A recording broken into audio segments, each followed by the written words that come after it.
Hello, Mzansi. HollywoodBets once again brings you another episode of Game On, and there's plenty to discuss in this week's episode. Keeping in mind, we will be carrying on last week's, legendary interview, of course, with a legend in South Africa, Pitso Mosimane. Later on in the show, we'll also be talking about the movements between players and coaches in the off-season. That, of course, will be with Jerry Skosana, as well as South African journalist Mamelodi Sundowns. But for now, it's all about the Euros with Shane McGregor. Shane, good day to you, and it's down to two. Yeah. And as far as the Euros, and as far as these two teams are concerned, any surprise packages in seeing any one of these two teams there? Not really. So No. When you look at it along the way, I said to you right in the beginning, if you look at England, the way the draw went for them, they had the easier draw to get through. And I said it up front. They had the easier draw. Look, they've made heavy weather of it. Yeah. That's for sure. And after the very first round of games, I had a look at Spain, and I said to you, you've got to be looking at them. I had a bet on them, so I'm hoping they won. But anyway, I had a look at them, and I thought there's no way anyone's going to beat them the way they're playing at the moment, and it's been proven right. But England have been lucky on the way. But you know what? You make your own luck. Yeah. It's the game. You make your own luck. Had a couple of scares, a couple of draws, been down, came back. But it's going to be a good final, I think. Well, it should be a good final. On paper, England-Spain should be a good game on any given day when you look at what they've got in as far as personnel. But let's look at England and the goal-scoring problem that one could argue they have. They've been struggling for goals, struggling to create chances as well. Okay, yeah, but just going back to what you said, Yeah. the game, head-to-head in the last few games with those two sides, Yeah. all evens, 2 wins each, 2 draws and 2 losses on either side. So it shows you that it is even. But going back to England, I'm glad you brought that up because I'm going to make a big statement here now. And I know I'm going to be ostracized for it, but I'm going to make a statement anyway. England, if I was the coach and I was in charge, I would leave Harry Kane out the team. Simple, over and done with. He's not performing as he should do. He scored a penalty midweek in the semi-final. Is that a striker? Is that what you want? They looked a different side when they took him off. For me, if I want to have any chance of winning the final, you play the youngster that came on. He scored a great goal. He gets behind defenders. He's got the pace. Tony. No, even Tony. Yeah. But I would leave Harry Kane out. Okay, that's interesting. It's controversial because I know everyone goes around Harry Kane. He's the captain. He's supposed to be the big leader. He hasn't done much for this tournament. So you got to look for horses for courses. When you talk England's strong points, is it safe to say defence? Is that their strongest point? Their defence has been their strongest point. I'm still doubtful about the goalkeeper when he gets put under pressure. I really do think so. But their defence has been. Their midfield has changed. So once Maino came into the side, it's looked a different side altogether. We've got to say that. Rice is always there, does his job. The two of them together have been brilliant. And they defend in front, giving Bellingham and the rest the chance to a bit more freedom. Bellingham has been a disappointment. He only really played in the semi-final. He scored that wonder goal before, okay, fine. But he played fairly decently in the semi-final. Foden as well, there's only been the last few games. I just feel because of the way they were playing, and now they're playing them in better positions, freeing them up a lot more. So it's a lot easier. They've changed formations from 4 to 3 at the back. Look better. What can we say about Spain? We've got to switch it up. Talk Spain. Now, give me their strong points as far as you're concerned. What works for Spain? The attack. Yeah? Is that the difference between the two teams? Yeah, the one's defence, the other's attack, yeah? That's the difference. So you're going to have attack against defence. Yeah. And you look at their attack has been brilliant. Jamal, he's 16, he'll turn 17 on Saturday. By the time he plays in the final, he'll be 17, not 16-year-old. The goal he scored, absolutely brilliant. He's a great player. Then you got Williams on the other side who's going and taking them on with pace. That is the big difference between the French and other teams. There's the pace. And the way they've turned, Spain, the way they've turned it around, they used to keep the ball. They used to play tic-tac. Now it's a lot more direct, a lot more going forward. They're going to put any team they play against under pressure. Can England defence withhold the attack of Spain? No. This is going to be the answer. Who's your money on? Spain, I said. Spain. So we'll ask Shane next week what he thinks of the final if England, especially if England win. But thanks so much, Shane McGregor, speaking to us about the Euro final. Something to look forward to tomorrow. Stay stay with us. On the other side of this, we come back to the local game and talk transfers, coaches, players, all moving this way and that in the off-season.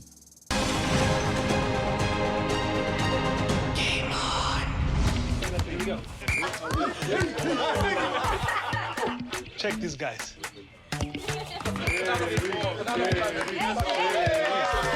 Let's show them how to do that. I see it. Let's have a your feet like this.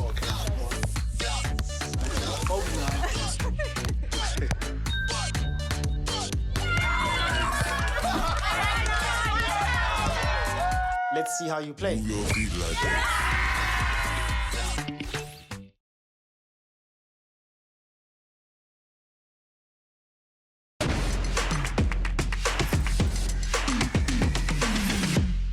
Welcome back to Game On as we discuss the off-season and what's been happening currently here in South Africa as far as players and coaches moving this way and that. And as promised, we do have a special guest here, Mamelodi Sundowns, joining us, of course, as, a brother to the show here, part of the family here at Game On, and of course, the legend in Jerry Skosana. Gentlemen, good day it is to you. Let's firstly talk Mazola, World Cup. We've got to talk about there. Firstly, big shock in Bulani leaving, and then Steve is now back. Give us an update on what's going on there. Yeah, Caesar, thanks for having me, by the way. But, the Rulani, even till this day, we're talking about, almost 2 weeks later, the football fraternity is still taken aback that a coach that won the inaugural African Football League and won the DStv Premiership, losing one of 30 league matches, got the boot. But obviously there have been allegations of a rift between the coach as well as the sporting director, Fleming Berg, who seems to want to take a different direction. I mean, and you can see even with the signings that they are making now. Mamelodi Sundowns under Rulani aren't such big fans of wing play, but the club is signing wingers. Kobamelo Kodisang, Tashrik Matthews as well came in January, and we could potentially see more signings in that mold as well. Whether the coach would have been the one chasing or approving those signings is another factor. So I think that was the big issue there. He's moving on, possibly by the end of the week, even next week, he could be a Wydad Casablanca coach in North Africa. Now, Jerry, last week when we spoke about this, you were sure, or 2 weeks ago, and didn't understand this whole situation. Now that we've heard it from Mazola, are you happier now with the understanding of what's happening at Sundowns, parting ways with Rulani? Thanks. When you get people of journalism, people who knows everything. That was my concern, to say if Sundowns and the coach use the amicable way, it was like amicably. There was nothing amicable about that party, I can tell you for sure. That's exactly my point in the show, Mazola. I'm glad you're here to elaborate on it, because it was for me to set the record straight. Something inside there. But now, you keep saying that. You look at the point that Mazola is putting now. Roland is gone now because he wanted to do, to run Sundowns his own way in terms of playing personnel. But now a new coach is coming back in Steve Kompela. Yeah. Mangoba Mniti has been there. Old new coach. You get a point, but what about all these players that are getting signed? Who's signing those players? Who's bringing those new players into the stable when the coach who was running the team just left and the old new coach coming back? So there is something inside there that made Rulani to leave. Absolutely. So let's talk about those players then. Lots of rumors about players coming, or the Sundowns have just signed. Tell us what's happening at Sundowns. I know Kodisang is just signed, special player, Junior International at the 17, at the 20, at the 23. He's been overseas for a while, but there's more at Sundowns, yeah? Yeah, Kobamelo Kodisang could have come back home maybe a year or two ago. Kaizer Chiefs were in hot pursuit of the player, but at the time he was still contracted to Braga, and the numbers just didn't add up. And Kaizer Chiefs abandoned that project altogether. But Mamelodi Sundowns in January spent 80 million rands on 2 players alone. So they have the deep pockets to bring back Kodisang. Is this a marquee signing, Kodisang? You look at it as a marquee signing? I would believe so. I mean, given his age at the moment, a former under-23 international, was at the Olympics in 2021 with Coach David Notwane as well, has been called up by Coach Hugo Broos here and there. And I think the challenge was that Coach Hugo Broos wasn't watching enough games in Portugal. Now that he's in the DStv Premiership, he'll probably get a closer look. I would label him a marquee signing. Another one on the way, Keegan Johannes, a right back, utility defender, so to speak, right back, centre back, can play as a 6 as well. Played for SuperSport United, has been there for 3 years. Mamelodi Sundowns are on the verge Talk about Jaden Adams? Yeah. Well, talk of Jaden Adams, that's another bone of contention between the sporting director and Coach Rulani Mokoena. Because the sporting director felt that Jaden Adams can be a direct replacement for Mushish.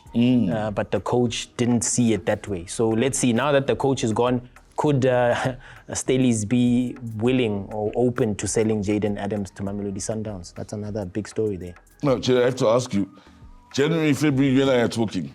We're loving what's happening in the Eastern Cape with Chippa United, the way they're playing out in East London. Yes, the end of the season wasn't so great, but they were great for the most part, for most of this year. 16 players gone. Does that shock you? That's the report. I don't understand. Yeah, that's crazy. We know that they change coaches most of the time, but players like this.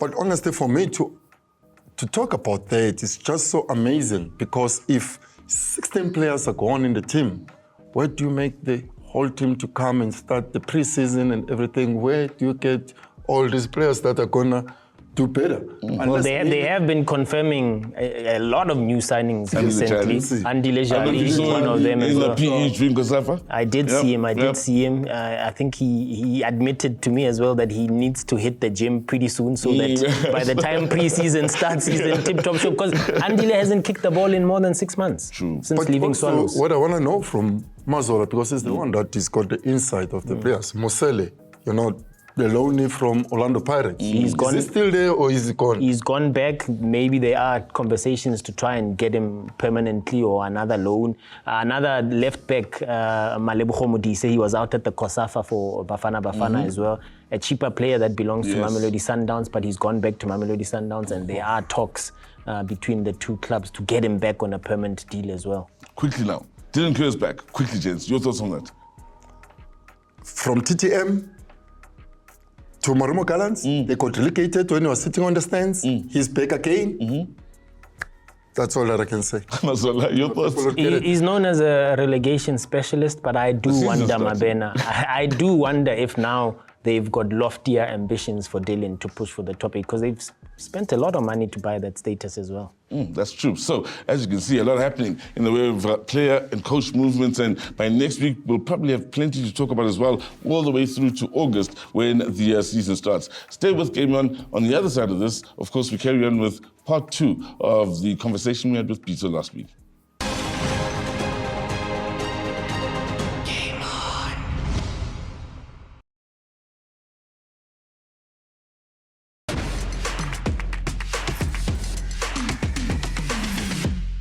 Welcome back to Game On. Now, for those of you that watched the show last week, you'd be aware that we had part 1 of what was a rather lovely chat and a memorable chat with Pitso Mosimane. This week we continue with part 2 with, well, the former Mamelodi Sundowns, SuperSport United and South African coach. Let's listen in on what was an informative chat in getting into the mind of Pitso Mosimane.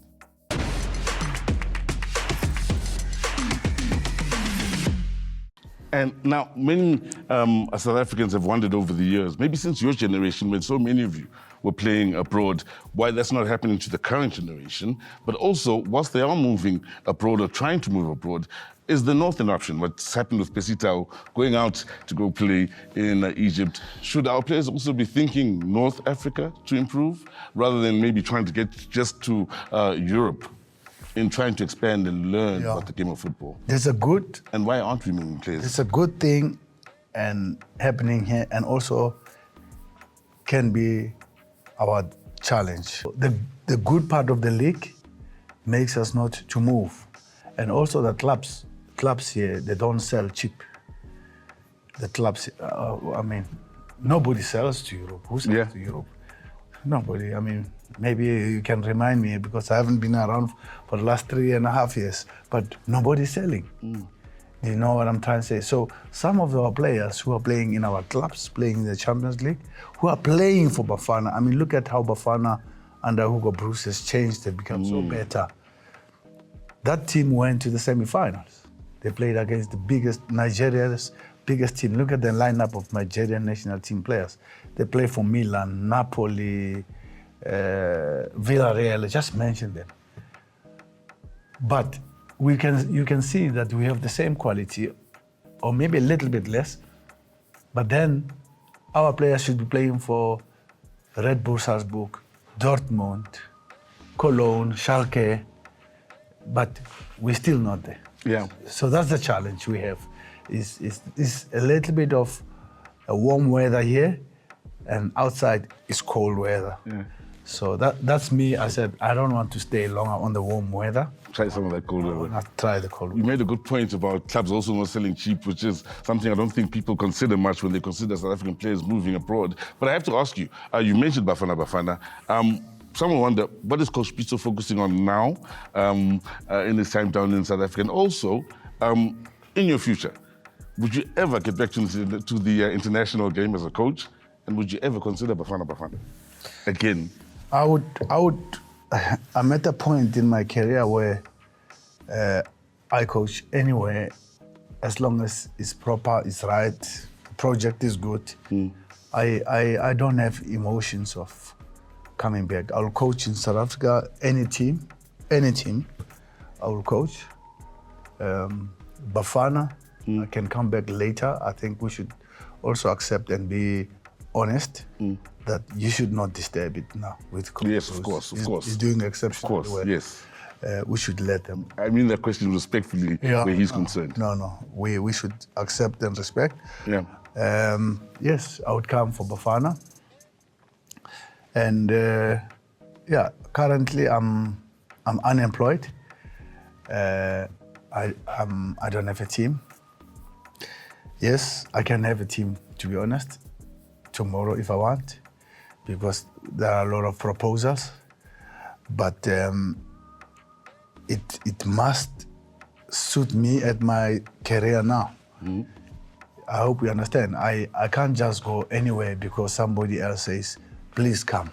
Or I can't go anywhere somebody says, yes, we can agree financially, but then I go to a place where I won't win. If it's Africa, I have no chance to win Champions League. Yes. I have no chance to win the league. Yes. If I go to a certain team like that, it must be a project that we want you to come and build this team to this level. Then it's okay. But if I go to a team that has no chance to win Champions League, and then you're saying to me, I need you to win the Champions League because we can afford to pay your salary. No, I don't need that. I'm in a point of my career, I choose what's right, not I have to do this because I have to pay the bills. Yeah. On my plate now is my soccer schools. I have to ask you about that. Is your way of giving back and your ambitions towards that and contributing towards the South African game? Yeah, I asked myself, what do I want to be remembered as after coaching? Because you cannot coach for the rest of your life. So what do I want to be remembered of? Do I want to be remembered of titles I've won or what? I said, I need to help my country. And I said, I want to have my legacy, and my legacy must be to creating a player of tomorrow. What is a player of tomorrow? You must remember, I've coached Pinar, I've coached Benny, I've coached Zuma, I've coached Nomvete, Legends. I've coached Bongani Kumalo and them, and those guys went to play in Europe. I've coached Pesitao, and I've seen the strengths and I've seen the weaknesses on their game. So then I know what they had, what they didn't have. And also I've compared myself when I was playing in Europe also. What is it that I had, I could not deliver also. So I have everything that I know. And now I've traveled the world. I've been to the North Africa to coach the biggest team in the Middle East, not even the biggest team in Africa, in the Middle East. Al Ahly is the biggest. It's an institution. Yes. So I went over there and we did our work, thanks God. We left the jersey at a better place. So then I start to say, who is Abu Trika? How does Abu Trika play? While Goma, Jeddo, Shikabala, those are the legends. What do they have and what is it that they did not have? What do they have in Tunis? So now I have an idea of what the North Africa is doing, and I have an idea now of the Gulf.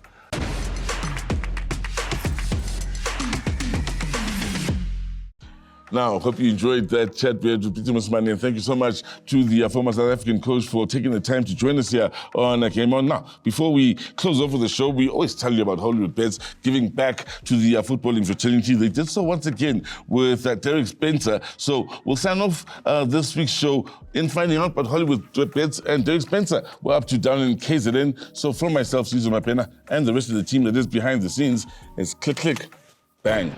Northwest of Durban lies a small farming town, Ishowe, where for the last 11 years, football teams gather to contest for greatness. Hollywood Bets has joined forces with Derek Spencer to host this impressive festival.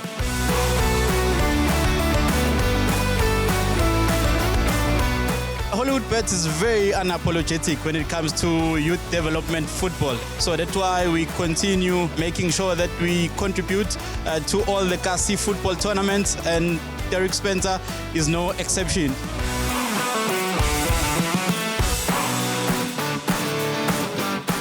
This festival has a rich history in breeding football greats, with many players moving on to play for the PSL teams across the country. We've produced a lot of players, and what humbles me and motivates me to do this more is these guys coming back to me to just say thank you. It means a lot to me and I appreciate it. The packed grounds were treated to an exhibition match consisting of football legends Jerry Skosana and Brian Baloyi. I think the message from us is the recognition of what we did in our playing days, and people still feel and enjoy when they see us being together, you know, because it leaves something as a legacy to the up-and-coming players, especially those that are playing here. One would say, I want to be like a Spider, I want to be like a Legs of Thunder. So for me, it is something good for us to come and plow back and show them. The good thing with this tournament is a lot of young players have been spotted here. I can name a few, but one that just comes to mind that I remember is one young man that I remember a couple of years back that went to Kaizer Chiefs, played in the development and was signed in the first team. A lot of other boys here, most of the teams here in KZN, they get players from this. So great initiative from Derek, and the support. People always come out in numbers to support the tournament, to watch the games and have fun. The final saw two giants clash, with both teams being coached by ex-football superstars. The crowd was in for a spectacular performance. Ultimately, the winning team emerged from the battlefield exhausted but victorious.